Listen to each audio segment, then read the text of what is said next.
Okay, hello and welcome to another episode of my new podcast, Hiring and Inspiring, show where I talk all things sales, recruitment, leadership, business, and pretty much everything else in between. Now, today's guest I've got on the show, a very old friend of mine, a chap we go back a long way to our school days. I think we were maybe 16 or so when we first sort of really became good friends.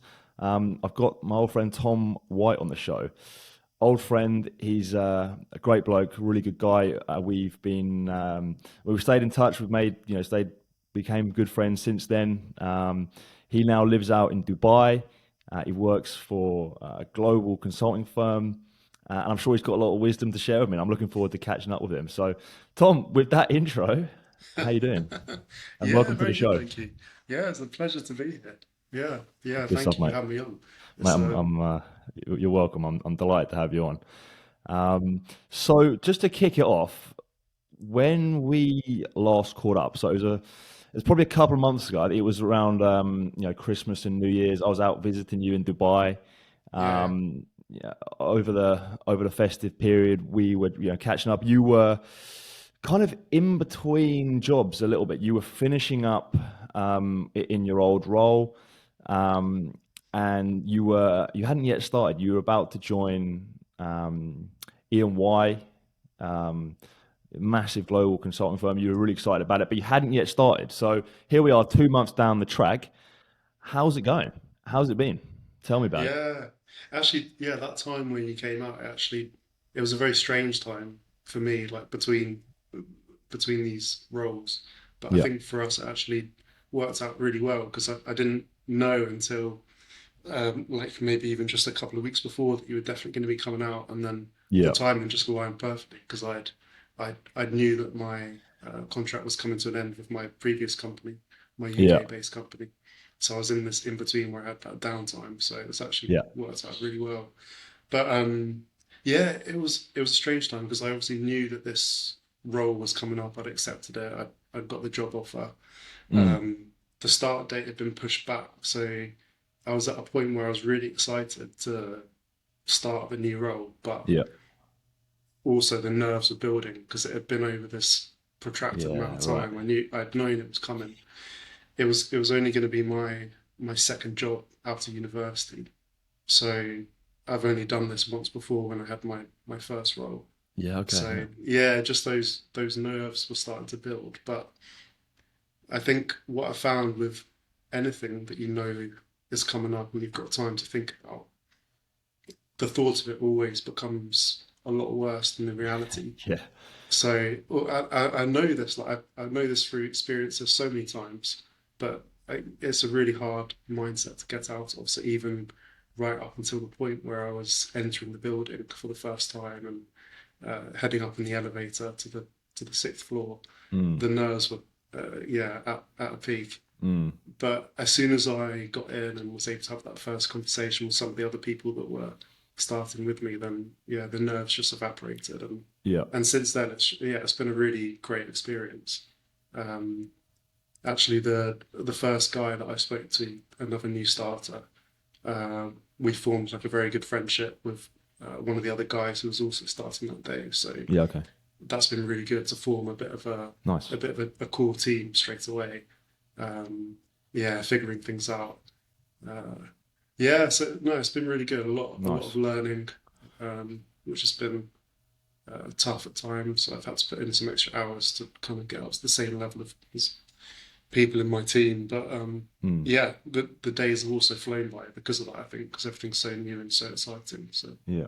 Yeah. yeah, Brilliant, mate. Glad to hear. So also, it was obviously it was a new job and a new company, but not just that, it was a career change as well for you, right? Because you were going from, you were working in, as a design engineer, um, to working as a in consulting. Like, so that's another thing that probably added to the nerves a little bit as well, which made it such a big thing. How have you found that part as well? The actual the changing career.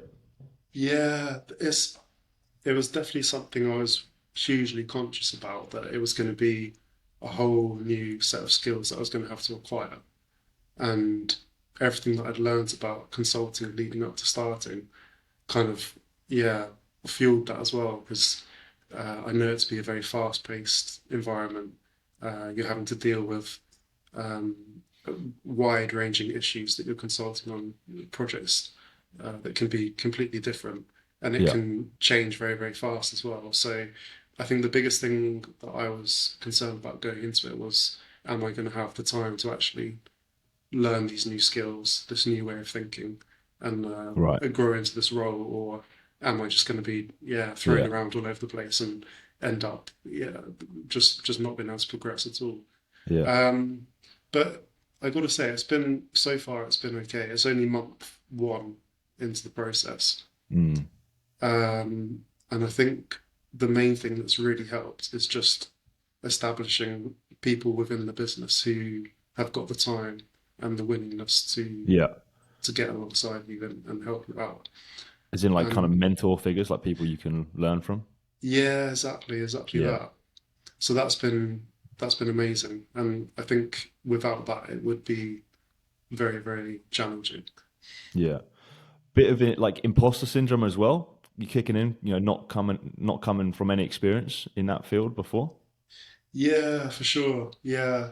And I think that will be something that is always there, to be honest, Yeah. because a lot of my colleagues have come from maybe other big four companies, or at Right. least Right. from the consulting background, or have maybe done MBAs. I haven't got any of this experience to Yeah. my Of name. course. Yeah. So I think that will always be there. But what I'm really keen to try and do is to try and bring some of my experience from my design background into this new role, which I've Okay. been able to do already. I think Nice. there's areas where I can bring expertise where perhaps some of my colleagues don't have that same level of experience, or Yeah. maybe I can look at a problem and see it in a different way because I haven't. I'm not cut from that same grain. Mm. So there's definitely plus points as well. But yeah, I think the imposter syndrome will always be there. And I think, to be honest, in these early days, it's probably quite a useful thing for me because it highlights Okay. very clearly where my skills are lacking Yeah. and the areas that I need to address first of all. Yeah. Yeah, Yeah. It's better, not better, but I sometimes think it's better to have the imposter syndrome over what's the other one, the quarterback syndrome or whatever it is, where you think you're too good, your ego's out of control, kind of thing. The right. imposter Yeah, syndrome at least humbles you a little bit to think that there's a lot I need to learn here, kind of thing. Um, yeah, exactly. Yeah, it's maybe not an easy ride, but it's helpful at the same time in yeah, clarifying what you need to yeah, work on. Yeah, nice. So when we caught up in Dubai when I was there a few months ago, we were we were having a laugh. I remember I said to you, like, whenever I meet someone who works in consulting, I never really know what what the fuck that is. I'm just like, what is a consultant? And then they even half joke that they don't even really know what it is, and they struggle to explain it. And you were the same. You like, I don't really know what this job is doing. The- you know, down the track a little bit. Have you figured that out? Like, can you explain a little bit more to me, like what, or even what your job involves? What is a yeah. consultant? So yeah, I can't speak to the full extent of it because I'm All right. very early days into it. Um, I think the main thing that comes across from consulting is that you're dealing with issues that the customer has no idea or a limited idea of how to tackle.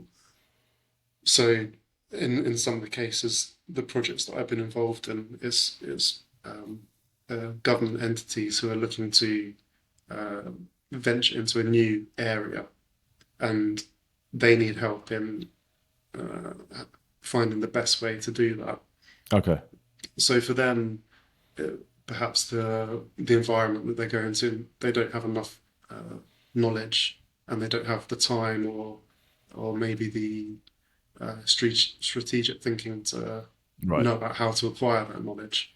So then the consulting team will come in and assist in really defining what it is that they're trying to do, Yeah. and then setting the steps for them to go about doing that.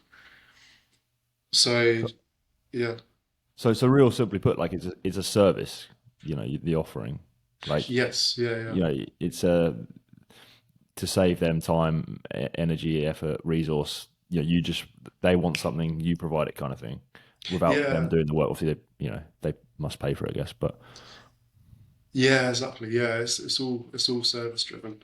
And the interesting thing is it's a service driven solely by the expertise of the team that they're putting forward. So yeah, it's very much a human to human thing. It's not like a product offering or yeah. yeah, like a defined, repeatable set of steps. It's all about the team that the consulting firm are bringing with them to tackle that problem. So they'll bring in expertise from across the business. So yeah, this most recent project has been with Yeah.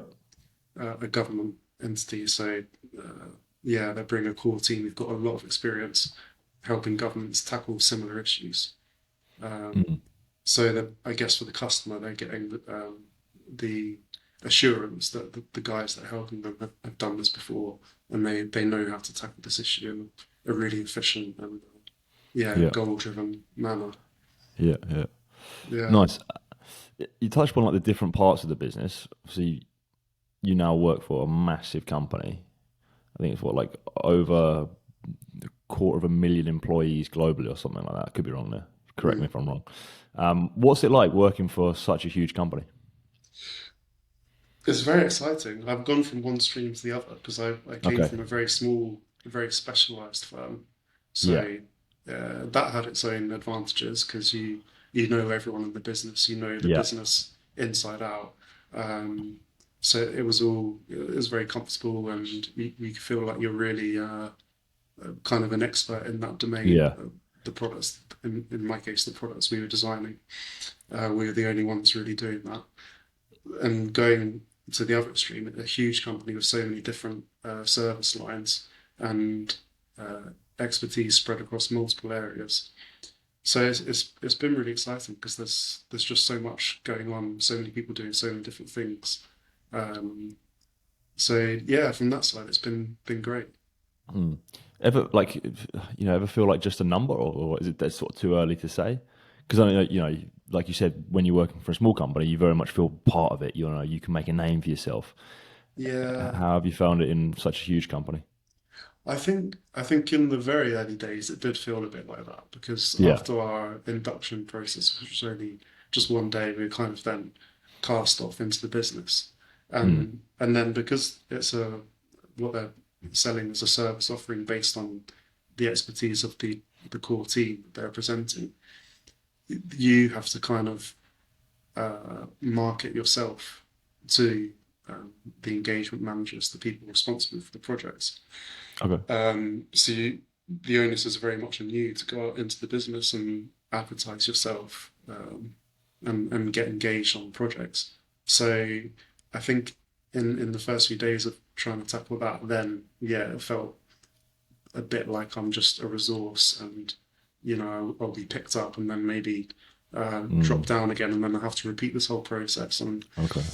but as I've got more into it, I've begun to realise that within the different sectors of the problems that uh, the company are tackling, teams gradually kind of form like core nucleuses, and Yeah. Right. uh, you get on well with a particular manager, he gets on well with you, you form a bond with the immediate team you're working with, and then Yeah. that team will kind of get carried from one project to another. Yeah. So then it kind of And feels that's less almost like like the small business within the company, the larger company, right? yeah, exactly. Yeah, it's a bit more getting back to that. So you can feel like yeah, you're in charge of this particular specific area, Yeah. and this team that's their responsibility, and it's repeatable, and you go from this project to the next one, and Yeah. with the same team, and yeah. But but then the advantage of still being part of the bigger company is that if you fancy change, and that option is already always there, whether it's to look at a different Yeah. region or a different That's exciting, surely. sector. Like, there's so many Yeah, different ways you can go, and, like, you know, definitely. the sky's the limit, right? Yeah, that's right. Yeah, yeah. I guess in terms of like geographical locations, then they got offices spread all over the world. So it's exciting from Yeah. that side, and then also just the range of issues and problems and sectors that they're targeting as well. That's really cool. Awesome. Yeah. Cool, mate. So going back in time now a little bit, you obviously you've left the the world of design. Now I know that was obviously an area where you worked in for a number of years. You obviously you studied in that area as well. So that was an area that was like, let's be honest, close to your heart. How are the sort of emotions, or how do you feel stepping out away, stepping out of that industry and into a new one? How do you feel leaving that industry behind? Yeah, it's mixed feelings, I suppose, but mostly, to be brutally honest, I'm quite happy. I Yeah. think I'd spent such a long time in that field, and I'd felt like I'd kind of fallen out of love of Okay. designing products a little bit. Um, and it probably goes back to like my motivation for initially starting to study product design being based on the fact that it's the subject I kind of did the best at. It's the one I got most enjoyment out of, and it Yeah. was sort of the most logical step at that time when I was finishing A levels and deciding Yeah. what to do. It was the yeah, the subject that I enjoyed the most. I was achieved the best results at, and thought, okay, like this just makes sense. But the reality of designing in the real world, I think yeah, the excitement was perhaps a bit less because I realised actually you're not tackling a brand new product every single day. A lot of the Mm. time, it's just very minor adjustments to a product. It's not that exciting. Yeah. And then the bit that then began to interest me more was when you're talking about maybe bidding for projects in new markets. So it's not necessarily like a Yeah. specific one product design. You're working out how to tackle like a major contract, like for example Yeah. the London Crossrail project. It's not just built around one design, but it's how can we sell our design services across the entirety of this project. Yeah. And that's what then began to interest me more, that sort of business development side and the service offering side. Yeah. I remember you saying Yeah. about like you started to enjoy having those, those more business led conversations with other, stakeholders and other companies, um, and that wasn't really the job of a design engineer, right? That was maybe sparked probably the light bulb moment for you. Hang on, maybe it's time for a change. Yeah, that's If right. that's right. Yeah, yeah, yeah, definitely. And I think I've always felt like all the way through my design course that actually, if you're talking about the the skills required to develop a brand new product, like the creative thinking and being able to come up with lots and lots of different ideas, it perhaps wasn't my strongest suit. Mm. Although it was something I enjoyed doing, I wasn't the best at it, and even in my company Yeah. as well, like I would say the same thing. That's not where I could contribute the Yeah. most. So yeah, that gradually sort of began to pull me away from design more onto this yeah kind of project approach. Was that the dream? When you got into it initially, as in like, I want to invent something. I want to, create some new product that's going to change the world or something. Was that the dream as a whatever, 18-year-old when you first, started studying it? No, I don't know. I think honestly, it was really just born out of convenience, which is maybe a bit Yeah. boring to Right. say, but that was the reality of it. It's the subject that I had the most affinity for and the one I Mm. enjoyed the most. And yeah, I thought, okay, I'd love to just be in a place where I can just design products for a living. That'd be Yeah. great.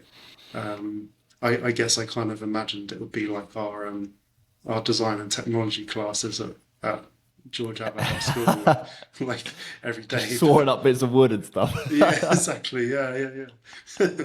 Using that vacuum forming machine and having to go on the lathe. But uh, yeah, the reality was, yeah, perhaps a little bit more boring. And then I think the interesting side would have been the product innovation and being able to sketch out new mm. ideas for new products. And I could have taken that perhaps into a new industry and maybe moved into perhaps like automotive design or something. But Okay.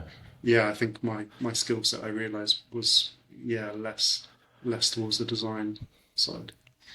Yeah, it's interesting. Like, 'cause it obviously, it didn't necessarily play out exactly how you maybe wanted or hoped, but it provided you the lesson that you needed, or not needed, but it taught you it pointed you in the right direction. You got the learnings from it. Maybe this isn't 100% what I'm, for, but it sparked something in another direction. That's what you're now pursuing. So it sort of, it proved its purpose.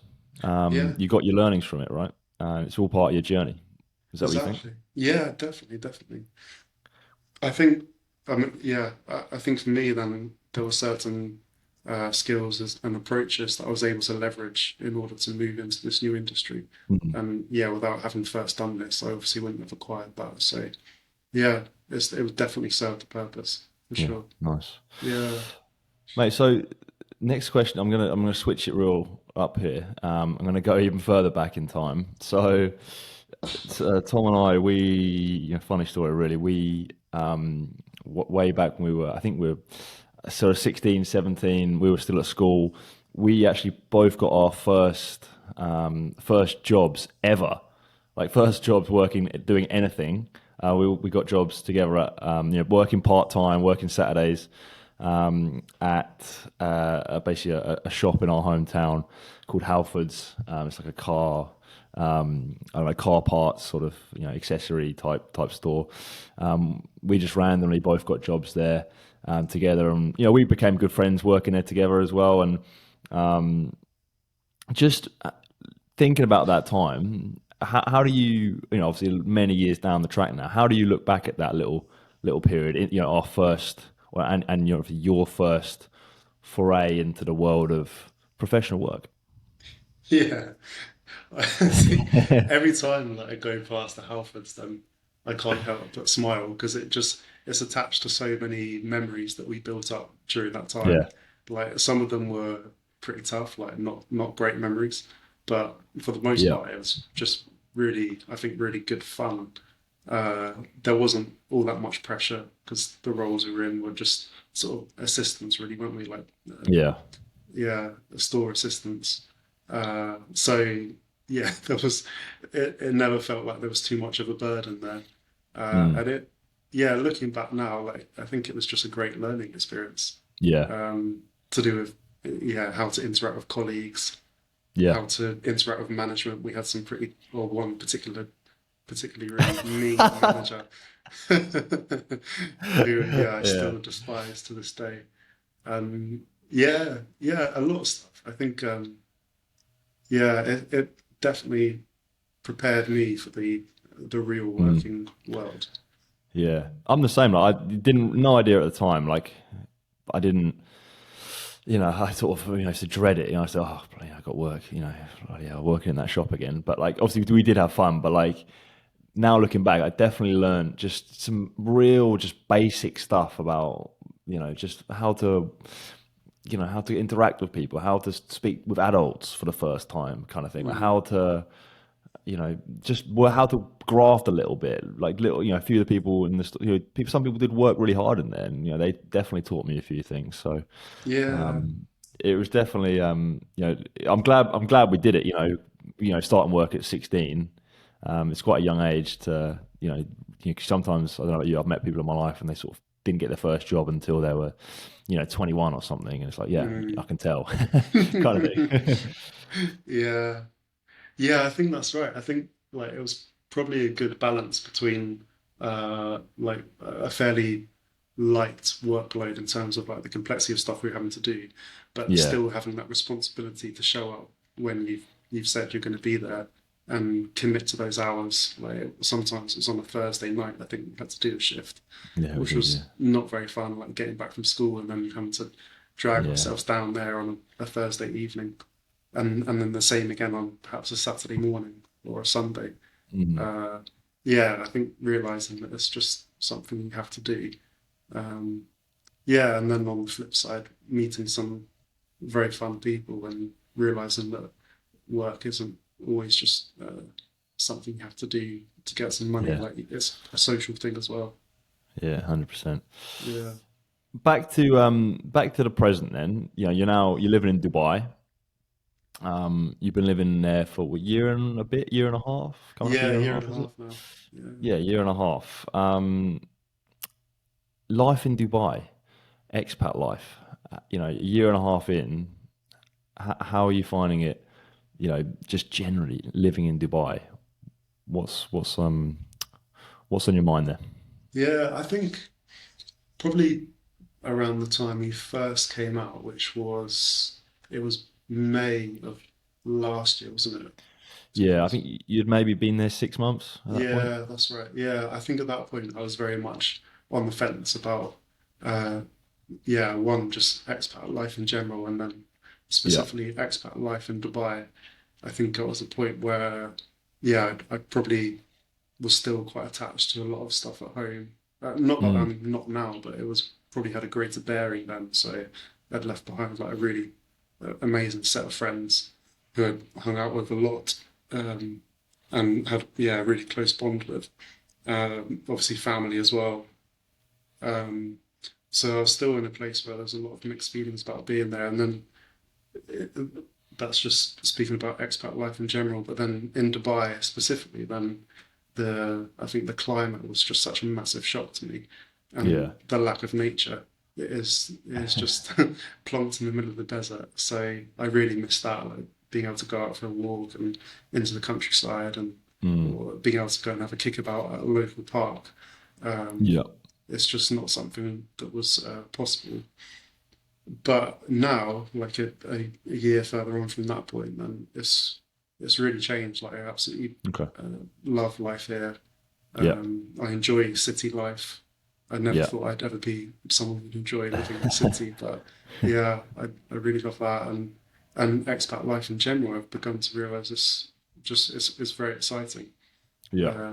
It's something you're in a completely new environment, but you're with groups of people who are also in that exact same situation. So being able to build relationships with people is Yeah. really easy because you've all got that same yeah, binding factor. Yeah. Yeah. No, I feel you. I think I definitely felt that. It is a real contrast. The city of Dubai compared to our hometown in the UK. I remember because obviously when I was home at Christmas, I was Christmas in Guildford in the UK, um, and and then when I came out and saw you in Dubai, and it hits you in the face. It's just so Yeah. different. The heat, the noise, the skyscrapers, the people, like the Mm, buzz around the place. Like it is a different world to where you were living before. So I completely resonate with the fact that it takes time for that change to for you to get used to that, because it is so different, right? yeah. Yeah. But it's I mean, you live there and I don't, but it seemed like a great place to live. To be honest, there's a lot happening there. It's just a mad city. I thought like it was just something like I just felt like I was in the future. To be honest, when I was there. Yeah. Yeah, there's still definitely times where I have to pinch myself and think, like, is this real? I think the Yeah, convenience of the city like still jumps out and surprises me on a yeah, regular basis. Like yeah, having shops that are, yeah, so many shops that are open 24/7, and this, yeah, it's just availability of stuff is just constant. yeah. Yeah. The hardest thing has been finding taxis recently. That's been a real struggle. Oh, really? But yeah, yeah, I think the area where I'm now working in, there's a big demand, so that's been a bit of a challenge. Yeah, But then that speaks to, like, I think Dubai and how accustomed I've come to it, yeah, because there's other options. It would take a bit longer, but yeah, we're talking like the difference between 20 minutes and 40 minutes if I take the metro rather than taking the taxi. Like, yeah. but I think that's what Dubai has done to me slowly. It's made me just demand convenience, which is, yeah, maybe not a great thing. But Well, at least you're yeah, self-aware enough to notice it. yeah. Mate, so next question. You turned 30 a few weeks ago. Sorry Thank to you. remind you. Yes. Sorry to Yeah. remind you. I'm still hanging on to my 20s behind you. But yeah, you turned 30 a few weeks back. How did that sort of feel? And as you enter the 30s, your a new decade. what are you sort of what are you predicting? You know, how do you feel about entering the 30s, and how what are you sort of predicting for the next? I know this is a pretty hard question, by the way, but what are you predicting for the next 10 years? Yeah, I don't know really. That's yeah, that's a. There's so many things that could happen. Mm, I feel like just speaking about people around us, like our sort of age, yeah, maybe if we're looking to our parents as well, then that period, these 10 years between your 30s and your 40s, probably uh, typically would mark the time where things change the most. Like if you're talking about yeah, maybe marriage and then buying a house, like really establishing roots somewhere, having kids. There's so much stuff that would typically get caught up mm, in this 10-year period. So I think for me specifically, some of those things for sure I would like to aim towards. yeah. Uh, I have to be careful what I say because, Which route? Which route? well, so I'm thinking like marriage for sure. Yeah. Yeah, I, I have a I have a girlfriend. I don't know how to say it. Okay, mate. Like All it's a right. Yeah. big shocking statement, but we've been together a long time, and I think it would be yeah Okay. reasonable All to right. assume that marriage would be Exciting. something we both like to aim for. Yeah. Um, yeah, so that would, but that's not to say that that's specifically tied to me like turning 30. I think that's more Yeah. just a Yeah. case of Where that's you're at. exactly yeah Yeah. yeah, which Yeah. is great. I think I suppose also like maybe talking career wise, then uh, I'm really excited about this period of time because I I was really struggling to think more than sort of a year ahead with my last role, like what and the industry perhaps, like what am I going to be doing in 10 years time, and then longer than that, like what am I going to be doing for the perhaps the main part of my working life. Yeah. So now Yeah. that this opportunity has come up, then uh, I'm really excited to pursue that Yeah. and see where that goes. And even if it's not to stay in consulting, then I think it will open a lot of doors into other Yeah. industries, which will be great. Um, yeah, not to say that like career should be the only focus, but I think Mm. for me at this point, yeah, maybe like a little bit delayed in finding what I want to do for the larger part of my working life. So now I've got a bit of direction, and I'm really excited to pursue Yeah. that and see where it will go. Well, I don't know. I disagree a little bit. Like, I think Mm, you're. I always sort of think. I don't know. I'm just predicting here and speculating, but like your 20s are for sort of experimenting, trying things. yeah. You know, try and live in new places, try different careers, try different jobs, and then your 30s are where you like, right, I've sort of done a bit of this, I've done a bit of that, and your 30s are now when you, in your career wise anyway, pick a lane, Mm, and you know you've now found that, hopefully, yes. or Yeah. you know Yeah. you think so. When I say I disagree, I mean like you say you're coming into it late. I think you're coming into it at the perfect time.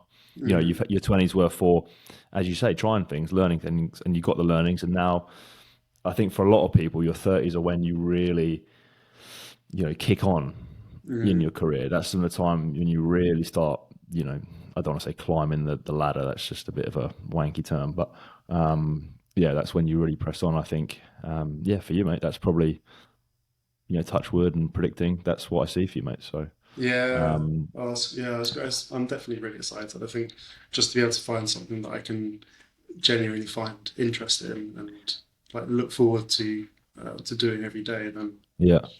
yeah, really excited. But And don't want to put you on the spot too much here, but those things you've mentioned, the stuff in the future, is that, are you thinking that's in Dubai, somewhere else? What are you thinking?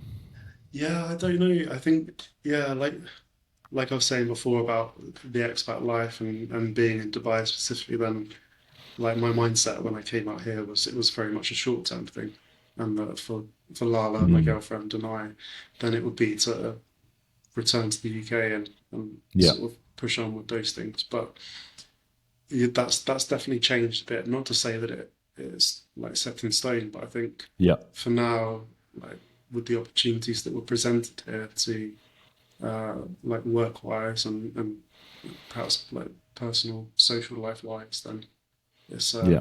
we're both in a place where we're really enjoying being here. So for now, yeah, I think it will probably be the case that we'll be here for some of those things. Like I think Yeah. if we were to put a time on it, then maybe uh, another 2 years or so, and then Yeah. like reassess and See then where you're at. see Yeah. where we're at. Yeah. I think Um, that's sensible. Like I think I said this to you like before. I always find it hard to say, in 5 years, this is what I'm definitely gonna be doing this. I'm definitely gonna be mm, going back here, or I'm definitely gonna be living here. And I think more short term goals like that, maybe 1 year, 2 years, then reassess because you never know what's around the corner, right? yeah, that's right. It's so hard to know.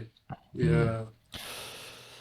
Mate, I've just got one final question for you, actually. So this is a question I've asked a few people on this show, and it's something I'm interested in because, well, I think it tends to mean something different to different people. Mhm. But I'm pretty interested in the idea and the topic of success. So you can take this whichever way you like, but success, what does that mean to Tom White? Success. Okay.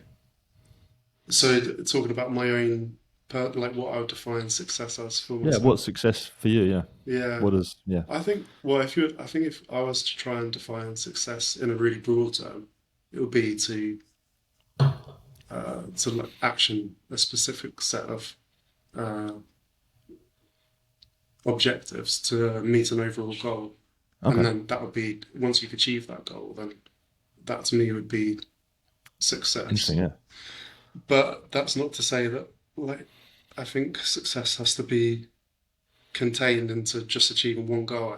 I feel like you might enter into a cycle of then trying to achieve another goal, and then success Yeah. might always just be outside. I think, yeah, for me, I'd like to get to a place where I can define success as just being content and happy with what I have.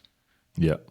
If success is the final objective, then I think that's a place I'd like to be in. So Yeah. not necessarily defined by like career objectives, career goals, or yeah, accumulating wealth, for example. Yeah.